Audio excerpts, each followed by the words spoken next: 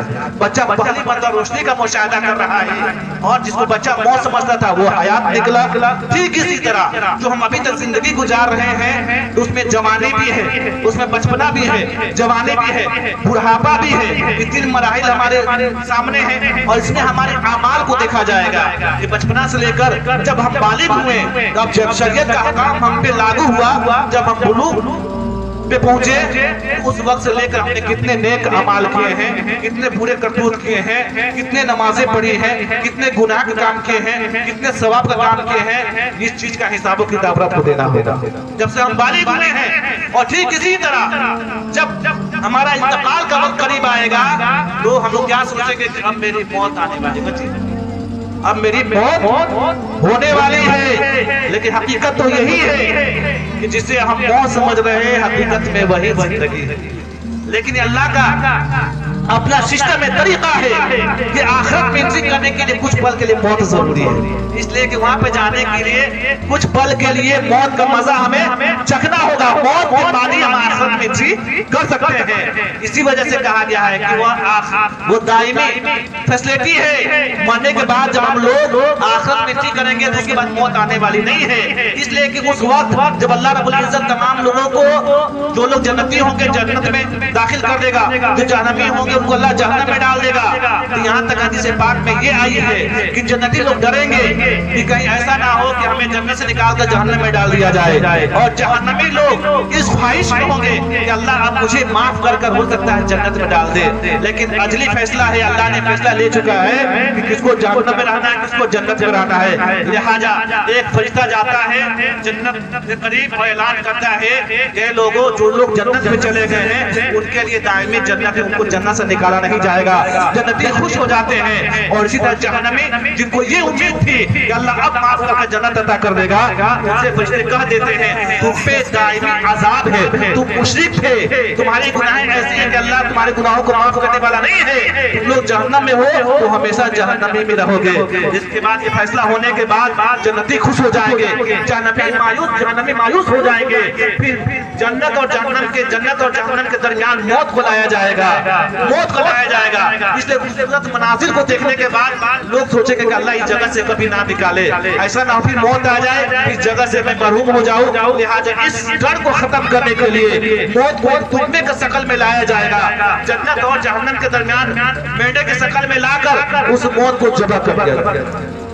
اور اس کے بعد کہا جائے گا کہ اب تمہیں موت آنے والی نہیں ہے. اللہ نے جو وعدہ کیا تھا اللہ نے اپنے وعدہ کو پورا کیا. جو جنتی ہے جنت میں رہے جنت میں. وہ اسی وجہ سے اللہ نے 1,24,000 مبعوث پیغمبروں کو بھیجا تاکہ تمہیں اللہ کو بتا دو یہ عارضی زندگی 4 دن کی زندگی ہے. زیادہ سے زیادہ ہم کتنا دن جئیں گے؟ 30 40 50 60 70 80 تک ہم لوگ ابھی کے نوجوان جو ہم لوگ غذا کھا رہے ہیں 80 تک ہم سوچ بھی نہیں سکتے ہیں. تو بتائیے آپ نے کاؤنٹنگ کیجئے. اگر آپ 40 سال کی عمر ہے تو سوچیے کہ آپ کتنا سال ابھی زندہ رہنے والے ہیں. یہ مختصر سی زندگی ہے. اس مختصر سی زندگی کو برباد مت کیجئے.